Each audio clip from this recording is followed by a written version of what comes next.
Hello, welcome to Interdisco Tabletop Gaming.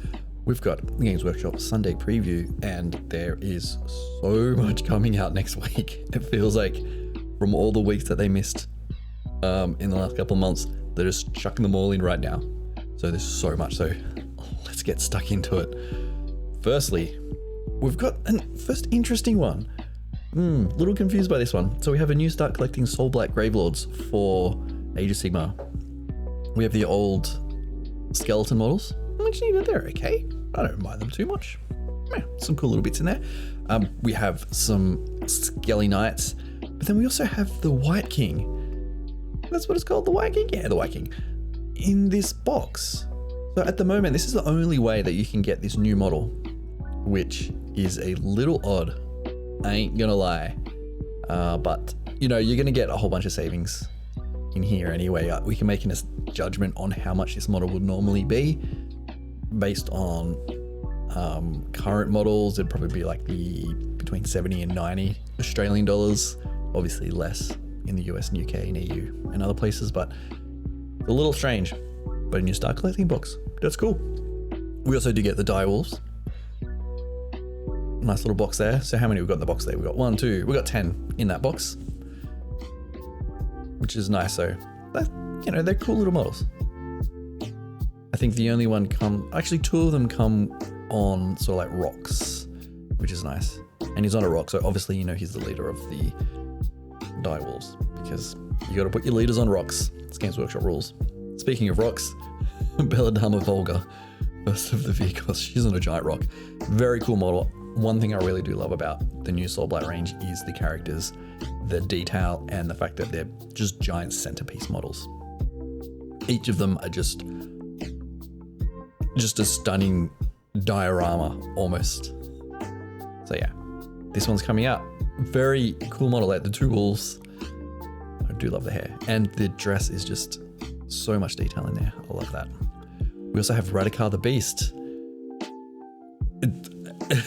It's a really interesting one because we do have Radukar the Wolf, which we'll talk about in just a second, and then now Radukar the Beast, which is such a cool upgrade to the model, even though it didn't need an upgrade. Well, I didn't really like Radukar the Wolf. I prefer Radukar the Beast. Simply because of the armor. The armor is just so intricate and detailed. So nice. And of course, standing on, not quite a rock, but on a tree. You know he's the character. Then we have Radukar the Wolf and Radukar's Court. So, these are models from Curse City.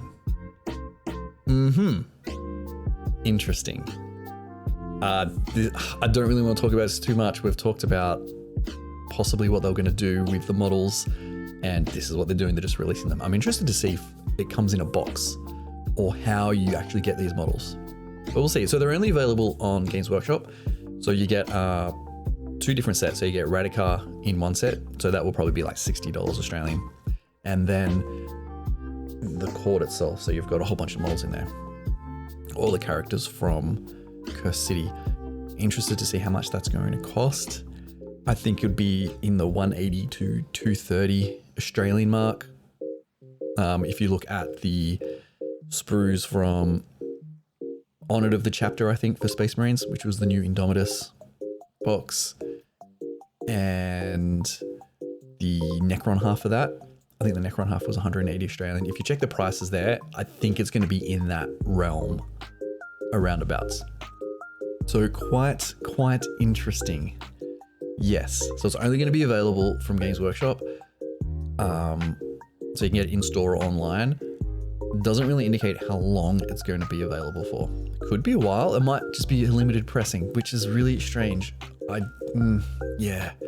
But either way, the box of Radukar's Court, if you haven't got it, it's a really good painting project. They're all special characters.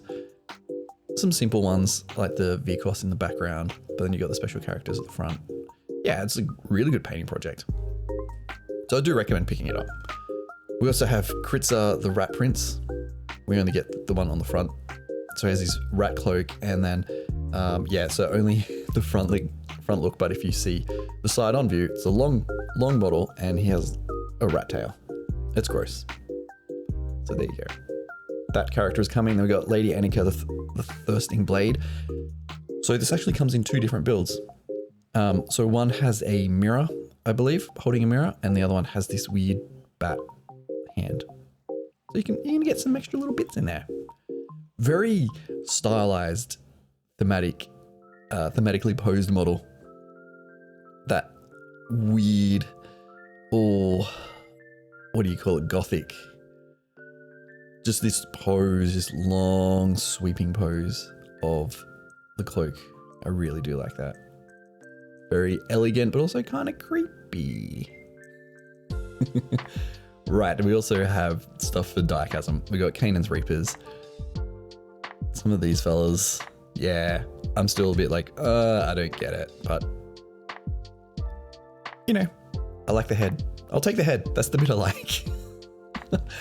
I've made my feelings about the Bone Reapers very clear previously, so we don't need to talk about that. But if you want to pick it up, there you go. Okay, 40k. Okay, we've got a fair bit in 40k. Well, I'm losing my voice here. First up, Codex Adeptus Mechanicus. Finally, with this stunning cover. This cover is just ripe for conversion work. I really want to see if I can create a model like this. I think that'd be really cool. So we've got the Codex, normal form, special edition form. We got the data cards, which you expect. You've got the dice, funky dice, like good, just solid dice design. It's got the Mechanicus cog on it. That's what you want. Now, the Combat Patrol. We've talked about that briefly. It's 20 power level for a Combat Patrol game. I'll do a breakdown of this once we've got the proper price, and we'll see how much you actually do save. It's going to be like 25 to 35% savings. I can't remember exactly off the top of my head. I've done the maths on it already. I just haven't made the video, but yeah, it's around 25 to 35%. You also get this Skitarii Marshal, which is a cool solid model, highly detailed, which is what you want. It shows they got a bit more experience, a bit more adaptations to their body. Very cool pistol, and a really cool servo skull, like a very more high-tech servo skull than usual. So very interesting, cool model. And you can see some of the details here. Nice. Yeah, I do like the helmet. I don't particularly like the cog on the top of the helmet, but you know, you can't like everything, can you? I think it's a cool solid model. And I guess it's a new unit type, so you can get that. Right. Now, we've got Warhammer 40k Mechanicus video game. You can get it on tablets and Apple. So, sorry, on I guess Google tablets or Android tablets and Apple iPads. So if you wanted to play that, you can get that on there. It's so strange to talk about video games. I think I have a copy of this somewhere. We might play some video games on the channel sometime. So we've got Drukari, Lelith, Hesperax. We have the model released individually. Cool, solid model. I mean, I think it's a really good design. Very fluid in her movements, which is what you would expect from not just Drukari, but this character. So you can finally pick it up separately, which is awesome. Now, we're getting into the Kill Team Prior Nexus models. We have the Chronomancer and the Flayed ones. So these all came in the Kill Team Prior Nexus box. Really, my thoughts on that, it was just a way to ship these models out. But we have the Chronomancer. Interesting model. I think there's some very cool elements here. And then we got some new Flayed ones. Creepy, disgusting models, as you'd expect for Flayed ones. Like just hunched over, their long claws, just gross. Like you just see them creeping up towards you kind of fast and then just taking your skin.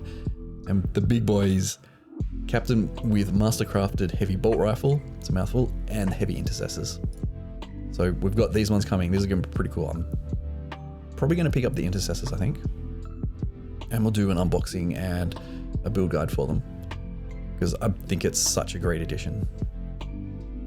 And it's in Gravis armor, and I love Gravis armor. So yeah, we got those finally out. We also have 2 new combat patrols. So we're gonna have 3 combat patrols next week, which is pretty exciting.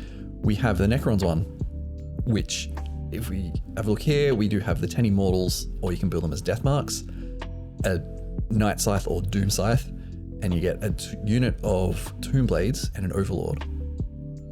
So a cool little box. I'm not sure of the pricing on it because I've only just seen this morning. So I think it's going to be the standard price that you expect for Combat Patrol boxes. I just know off the top of the head it's 230 Australian. I know the Drukari one was slightly less, but I think these will be about 230. I'm actually thinking now, looking at the Space Marine one, it might be a little bit more, but we'll see. So in the Space Marine one, you do get 10 Infiltrators or Incursors, so it's going to be the sprue that you can build them out in either way. An Impulsor, the Lieutenant in Phobos armor, and 3 Eliminators and 3 Suppressors. So it's a kind of hefty bunch of units there. It's kind of cool. I think that's, yeah, we'll see what the prices are going to be like. But I was wondering when we were going to get new Combat Patrol boxes. What I like about the Necron one is that it's not the base units that you can pick up very cheaply or very expensively. It's really odd. If you buy like one of the starter sets for 40k, you can get that. And likewise for the Space Marine one, if you pick up one of the starter sets, you're getting other ones. So this is basically like expansions to the army, more specialized roles in those armies, which is kind of cool. So now we've got Black Library. We have 3 releases of the Dark Imperium series. It's been tweaked a bit. They've made some edits to get it towards the beginning of the Crusade rather than at the end of the Crusade. The Indomitus Crusade, I should say. Which to me, it doesn't make too much difference. When I read 40k books, generally I always read them without thinking about when it's set. So it wasn't too much of an issue for me reading it, but I know a lot of other people were saying, well, it doesn't make sense. In the lore of things now, we've got, you know, the Indomitus box that came out, and the lore in the rulebook is like, yeah, we're in the middle of the Indomitus Crusade. Putting the Dark Imperium series towards the beginning makes a lot more sense. So, book 1, Dark Imperium, very good book. Like, I'm a big fan of Guy Haley. And I've really enjoyed the book.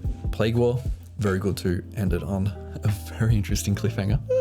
But a very interesting ending. And then finally, we have Godblight, which is the final in the trilogy.